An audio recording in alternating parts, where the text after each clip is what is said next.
अस्सलाम वालेकुम dear students.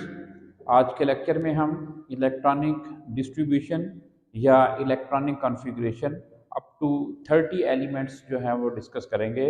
Last lecture में हमने पढ़ा था कि इलेक्ट्रॉनिक डिस्ट्रीब्यूशन जो है वो चंद एक रूल्स को फॉलो करती है।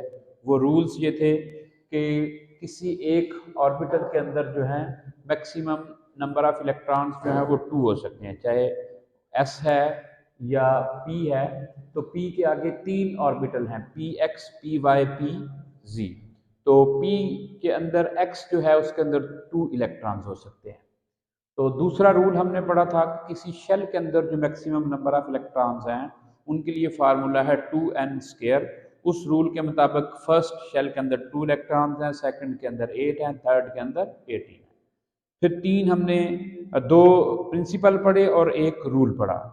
रूल जो था, पहला प्रिंसिपल जो था वो था ऑफ बाव प्रिंसिपल कि इलेक्ट्रॉन की जो डिस्ट्रीब्यूशन है वो इंक्रीजिंग एनर्जी ऑर्डर में होगी। जिस सब शेल की n+l वैल्यू लोअर होगी वो पहले फिल होगा, जिसकी n+l वैल्यू हायर होगी वो बाद में फिल होगा। पॉलीज एक्सक्लूजन प्रिंसिपल ये था कि किसी एक ऑर्बिटल के अंदर मौजूद इलेक्ट्रॉन्स के चारों क्वांटम नंबर्स की वैल्यू सेम नहीं हो सकती। और तीसरा जो रूल था वो ये था, हुंस रूल, कि अगर डीजेनरेट ऑर्बिटल अवेलेबल है तो इलेक्ट्रॉन डिफरेंट ऑर्बिटल्स के अंदर सेम स्पिन के साथ आएंगे, ना कि वो एक ही ऑर्बिटल के अंदर अपोजिट स्पिन के साथ आए।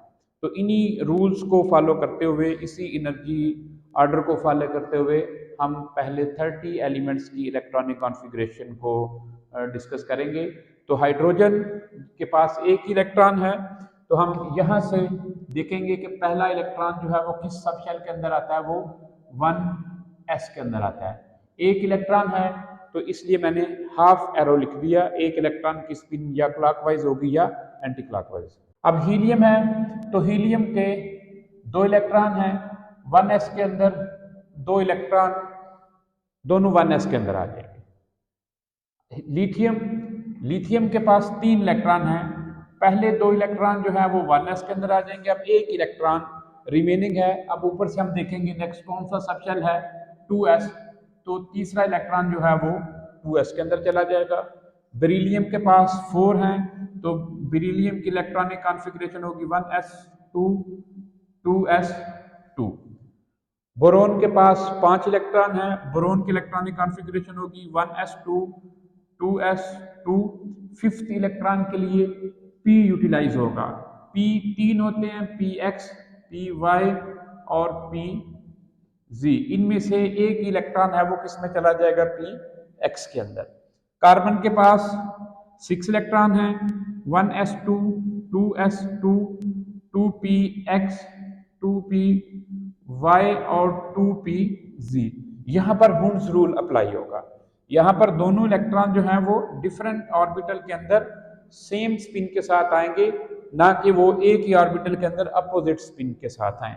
नेक्स्ट है nitrogen, 1s2 2s2 2px 2py और 2pz, तीनों के अंदर एक एक इलेक्ट्रॉन है। यहाँ पर स्टूडेंट्स एक चीज आप लोग यूटिलाइज कर सकते हैं, जो कॉमन प्रैक्टिस है। हीलियम का फर्स्ट शेल जब कंप्लीट हो गया तो अब नेक्स्ट जो है हम 1s की जगह पे हीलियम भी लिख सकते हैं। यानी यहाँ पर आप 1s2 लिखने की बजाय जस्ट क्या लिख सकते हैं, हीलियम। इसी तरह यहाँ पर भी आप 1s2 की जगह पे हीलियम लिख सकते हैं, यहाँ पर भी हीलियम। नेक्स्ट है ऑक्सीजन, तो ऑक्सीजन के लिए हम 1s2 लिखने की बजाय डायरेक्टली क्या लिख लेते हैं, हीलियम। हीलियम उसके बाद 2s2 2px 2py and 2pz। तो 2 + 2 4 इलेक्ट्रॉन्स हैं, बाकी इसके पास 4 2px में 2 2py में 2 और 2py में एक इलेक्ट्रॉन होगा, 2pz में भी एक इलेक्ट्रॉन होगा।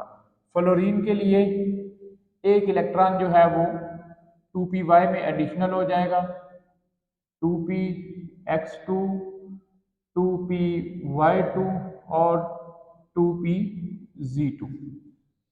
Z1 हो जाएगा। नियॉन के लिए हीलियम 2s2, 2px2, 2py2 और 2pz2। अब इसका सेकंड शेल भी कंप्लीट हो गया। लेक्चर के स्टार्ट में हमने देखा कि पहले शेल में नंबर ऑफ इलेक्ट्रॉन्स होते हैं 2, सेकंड में होते हैं 8। तो जब 8 इलेक्ट्रॉन सेकंड शेल में भी आ गए, तो वैसे भी हमें पता है कि जो नोबेल गैसेस हैं इनका वैलेंस शेल जो है वो कंप्लीट होता है। तो अब सोडियम के लिए बजाय इसके कि हम सारी की सारी इतनी लंबी प्रैक्टिस करें, हम यहाँ पर जस्ट लिख सकते हैं नियॉन। नियंस का क्या मतलब होगा? 10 इलेक्ट्रॉन। अब 2p के बाद नेक्स्ट जो ऑर्बिटल है वो है 3s। तो इसके लिए इलेक्ट्रॉनिक कॉन्फ़िगरेशन हो जाएगी 3s1। मैग्नीशियम के लिए नियॉन 3s2। एल्यूमिनियम के लिए नियॉन 3s2। 3s के बाद हम देख लेते हैं 3px, 3py and 3pz। 3px में एक इलेक्ट्रॉन आ जाएगा। सिलिकॉन के लिए neon 3s2, 3px1, 3py1 and 3pz will be empty. तो ये कार्बन और सिलिकॉन जो हैं ये दोनों के लिए हुंस रूल अप्लाई होगा। डिफरेंट ऑर्बिटल्स में सेम स्पिन के साथ इलेक्ट्रॉन आएंगे, ना कि एक ही ऑर्बिटल के अंदर अपोजिट स्पिन के साथ आए।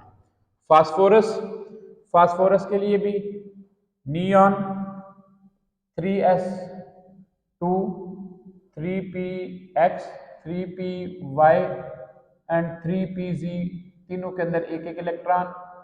सिलिकॉन के लिए neon 3s2, 3px2, 3py1, 3pz1। Chlorine के लिए 3s2, 3px2, 3py2 and 3pz1। Argon के लिए neon 3s2, 3px2, 3py2 and 3pz2। अब आर्गन का भी थर्ड शेल कंप्लीट हो गया। तो अब नेक्स्ट एलिमेंट के लिए हम 1s 2s इतनी लंबी जो डिटेल लिखें उसका शॉर्ट पैटर्न क्या है? अच्छा, पोटेशियम है तो इसके लिए हम लिखेंगे आर्गन। आर्गन के बाद हम लिखेंगे 4s1 और कैल्शियम के लिखेंगे आर्गन 4s2। अच्छा, नेक्स्ट जो केस है ये बड़ा इंटरेस्टिंग केस है। यहाँ पर बड़े कुछ इम्पोर्टेंट क्वेश्चंस रेज होते हैं अक्सर एग्जाम में, एमसीक्यूज में, शॉर्ट में। जो ट्रिकी इलेक्ट्रॉनिक कॉन्फ़िगरेशन है वो अक्सर कॉपर और क्रोमियम की पूछी जाती है। तो उसको हम डिस्कस कर लेते हैं स्टार्ट से। स्कैंडियम के लिए हम argon 4s2, 3d xy, 3d yz, 3d zx, 3d x square y square and 3d z square। Titanium के लिए argon 4s2, 3d xy1, 3d yz1। ये एज इट इज साथ आएंगे। वेनेडियम के लिए argon 4s2, 3d xy1, 3d yz1, 3d zx1, 3d x square y square और 3d z square जो है ये एम्प्टी रहेंगे। अब है chromium 4s2, 3d xy1, 3d yz1, 3d zx1, 3d x square y square 1 और 3d z स्क्वायर। अब यहाँ पे ये सबसे ट्रिकी और क्रिटिकल इलेक्ट्रॉनिक कॉन्फ़िगरेशन है। अक्सर जो क्वेश्चन पूछा जाता है वो क्रोमियम के बारे में। जिस बच्चे ने डीपली नहीं स्टडी किया होगा वो एग्जैक्टली जो मैंने अभी इलेक्ट्रॉनिक कॉन्फ़िगरेशन लिखी है इस तरह वो क्रोमियम की इलेक्ट्रॉनिक कॉन्फ़िगरेशन लिख देगा। जबकि क्रोमियम का केस डिफरेंट है। क्रोमियम में एक इलेक्ट्रॉन 4s से माइग्रेट करके चला जाता है 3d(z)² के अंदर। अब आप पूछेंगे ऐसा क्यों होता है? ऐसा इसलिए होता है कि कोई भी ऑर्बिटल जब वो हाफ फिल्ड हो या कंप्लीटली फिल्ड हो तो उसकी स्टेबिलिटी जो है वो इंक्रीज हो जाती है, स्टेबिलिटी इन्हांस हो जाती है जब कोई ऑर्बिटल हाफ फिल्ड हो या कंप्लीटली फिल्ड हो। तो अगर 4s से एक इलेक्ट्रॉन 3d(z)² में चला जाए तो ये हाफ फिल्ड होएगा, इसके अंदर नंबर ऑफ इलेक्ट्रॉन जो है वो 5 हो जाएंगे जो कि डी की स्टेबिलिटी को इंक्रीज कर देंगे और एस की स्टेबिलिटी पे भी फर्क नहीं पड़ेगा क्योंकि एस पहले फिल्ड था अब हाफ फिल्ड हो गया। तो क्रोमियम के लिए ये बड़ा खास ख्याल रखना पड़ता है, इसकी इलेक्ट्रॉनिक कॉन्फ़िगरेशन अनयूजुअल है, लिहाजा examiner short question long questions में अगर पूछेंगे तो वो क्रोमियम के बारे में जरूर क्वेश्चन करेंगे। नेक्स्ट है मैंगनीज। तो मैंगनीज को आर्गन 4s2 और 3d6, मैं ज़रा कंप्रेस कर रहा हूँ टाइम को सेव करने के लिए। नेक्स्ट जो है वो iron, argon 4s2 3d7, cobalt argon 4s2 3d। Manganese के लिए आर्गन 4s2 3d5। तो ये क्वेश्चन भी पूछा जाता है कि कौन सी ट्रांजिशन एलिमेंट्स के डी सब शेल के अंदर 5 इलेक्ट्रॉन्स होते हैं। तो मैंगनीज के और क्रोमियम के डी सब शेल के अंदर नंबर ऑफ इलेक्ट्रॉन्स होंगे 5। तो टाइम को सेव करने के लिए मैंने इसको 3d5 कर दिया, अदरवाइज आप इसको कंप्लीट लिख सकते हैं। अच्छा, आयरन के लिए हो जाएगा 3d6, कोबाल्ट के लिए 3d7, निकल के लिए आर्गन 4s2 3d8 और कॉपर के लिए Cu argon 4s2 3d9। This is again a case like chromium. Chromium में 24 थे, डी की स्टेबिलिटी को इंक्रीज करने के लिए एक इलेक्ट्रॉन जो है वो एस से गया डीजी के अंदर। एग्जैक्टली कॉपर में भी यही होगा कि 4s से एक इलेक्ट्रॉन चला जाएगा 3d के अंदर। कॉपर की इलेक्ट्रॉनिक कॉन्फ़िगरेशन भी आर्गन 4s1 3d10 होगी और जिंक के लिए भी आर्गन 4s2 3d10। तो कॉपर और क्रोमियम ये दो खास तौर पे आपने याद रखने हैं। कॉपर और मैंगनीज इन दोनों का डी हाफ फील्ड होता है। क्रोमियम और मैंगनीज का डी जो है वो हाफ फील्ड होता है। कॉपर और जिंक का डी जो है वो कंप्लीटली फील्ड होता है, इनके अंदर डी इलेक्ट्रॉन्स।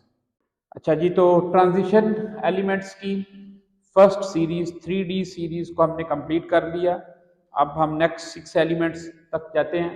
तो गैलियम के लिए आर्गन